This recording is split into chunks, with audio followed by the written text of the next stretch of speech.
Brothers on the Wheel, welcome back sa ating Moto Preview kung saan pinag-uusapan natin ang mga motorsiklo na possible ilabas sa Philippine market. Meron nga tayong pag-uusapan na bagong brand ng motor na mula sa China at sila ay naglabas ng isang track-ready sports bike na merong model name na 500RR. Pero bago natin ito pagpatuloy chismisan at pag-usapan, sa mga nais pong suportahan ang ating YouTube channel, baka naman pwede kayo mag-subscribe at i-like ang ating video. At kung dito naman kayo sa Facebook nanonood, mag-follow na kayo at i-share ang ating episode. So mga brad, let's go sa go!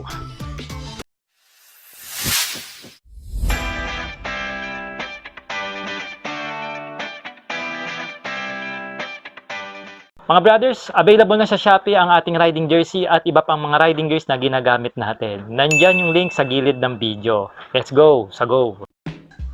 Mga brothers, pag sinabi natin ng double R sa isang sports bike, dapat mabilis, dapat solid ang performance. Kaya naman dinesign ng CX Moto ang kanilang 500RR sa ganong segment na kayang maka 0 to 100 kilometers na takbuhan in just 3.4 seconds, na kayang sumabay sa mga 600cc sports bike na meron tayo dito sa Pilipinas, na kayang mag-produce mga brad ng 84 horsepower at 13,500 RPM. So isa nga itong high rev na makina at kayang umarangkada ng 46 Nm of torque at 11,500 RPM. Meron nga pala itong mga brothers na 470cc to be exact, inline 4 na double overhead cam ang kanyang camshaft with the 16 valve. Of course, mataas ang compression ratio nito na umaabot po ng 12.9:1, kaya naman naka-liquid cooling po ito pagdating sa kanyang cooling system. Habang meron man itong cambio na 6-speed manual transmission at naka-sleeper clutch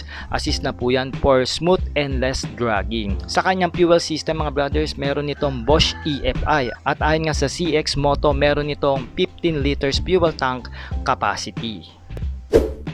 Pagdating naman sa aesthetics mga brothers, meron nga itong aggressive fairings design na mahahalin tulad ko ang kanyang tindigan sa CX series ng Kawasaki na meron na tayo dito sa market. Bali tatlong kulay nga ang meron ito mga brothers. Ito nga lime green with a combination ng black, then itong gloss red with a combination ng black, at ito namang solid white nila, na sana itong tatlong kulay na ito dalhin dito sa Philippine market. Makikita natin meron itong eyebrow na headlight design dito sa harapan with the daytime running lights. Sporty look naman ang kanyang taillight design dito sa likod, at syempre malinis ang underneath nito dahil ito ay naka monoshock na fully adjustable. Habang meron naman itong mga brothers na adjustable na upside down fork dito sa harapan. At ang suspension nito mga brad is branded na po ng Yuan, na kilalang manufacturer po sa China pagdating sa suspension. Sa braking naman mga brothers, makikita natin na naka dual disc brake ang harapan nito na tagtig 4 piston pad caliper. Habang sa likod meron naman siyang 2 piston caliper na preno. At syempre meron itong dual channel ABS, at hindi lang po yan basta dual channel mga brothers, dahil ito ay meron features mga brothers na 6 axis IMU for enhanced stability and safety during ng ating aggressive riding na magagamit nyo during ng karera o kung kaya naman umaatake kayo. At hindi lang yan mga brothers, sinalpakan pa ito pagdating sa kanyang gulong ng CST S5 na semi-slick na dinesign para sa racetrack at syempre sa mga cornering performance, na meron tire size mga brothers na 120 by 70 at 17 inches na alloy wheel mags pa yan at dito naman sa likod meron ito ng 180 by 55 naman at 17 inches na alloy wing. Isa pa sa best selling point ng motorsiklo nito yung pagkakaroon niya ng single sided swing arm o yung tinatawag natin na pro arm, at syempre aluminum na rin itong swing arm na ito, kaya naman talagang napakagaang imaninuhin itong motorsiklong ito. Kaya makikita nyo yung setup ng disc brake nando sa gitna ng mags at nitong sprocket. Alright. In riding ergonomics mga brothers, of course, aggressive po o naka-lean forward po ang ating body position dito dahil isa po itong sports bike plus track ready pa ito mga brothers.